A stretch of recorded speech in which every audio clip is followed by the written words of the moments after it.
Halo semuanya, selamat datang kembali di channel Review Story.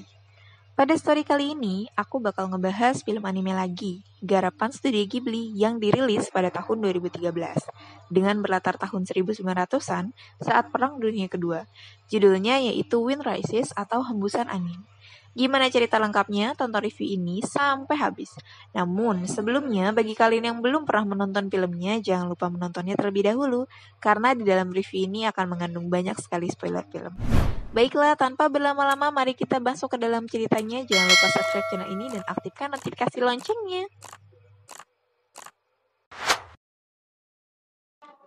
Film ini bercerita tentang seorang anak bernama Jiro Horikoshi yang bermimpi dapat mengemudikan sebuah pesawat terbang. Suatu ketika di dalam mimpi ia bertemu ahli penerbangan legendaris asal Italia bernama Caproni.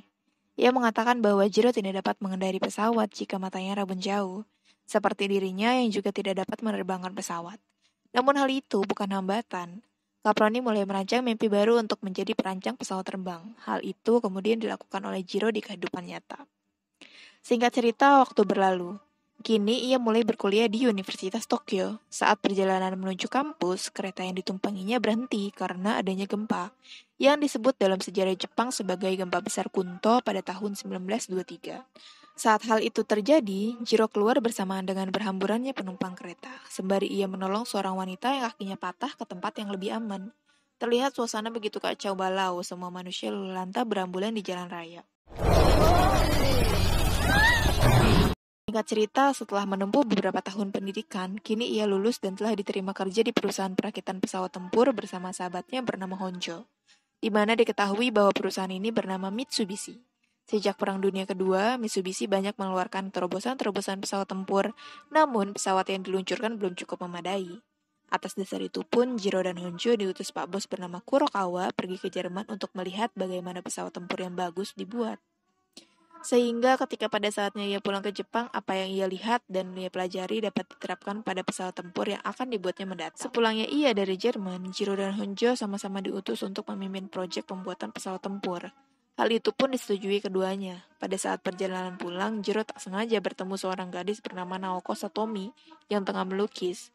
Karena adanya angin yang berhembuslah menjadikan awal mula cinta mereka berdua bersemi. Hingga akhirnya Jiro mengetahui bahwa Naoko adalah gadis yang pernah ia temui di gerbong kereta pada masa itu. Dan wanita yang Jiro bantu saat itu tidak lain adalah pembantu Naoko sendiri. Singkat cerita, mereka jatuh cinta.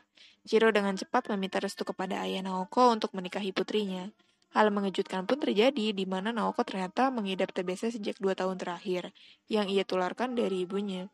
Ketika itu, TBC adalah penyakit yang masih tidak dapat disembuhkan. Meski kesehatan Naoko terus menurun, keduanya tetap menjalani pernikahan dengan penuh kebahagiaan. Shiro meninggalkan istrinya yang sedang sakit karena sibuk merancang sebuah prototipe pesawat yang akan menjadi pesawat pertamanya.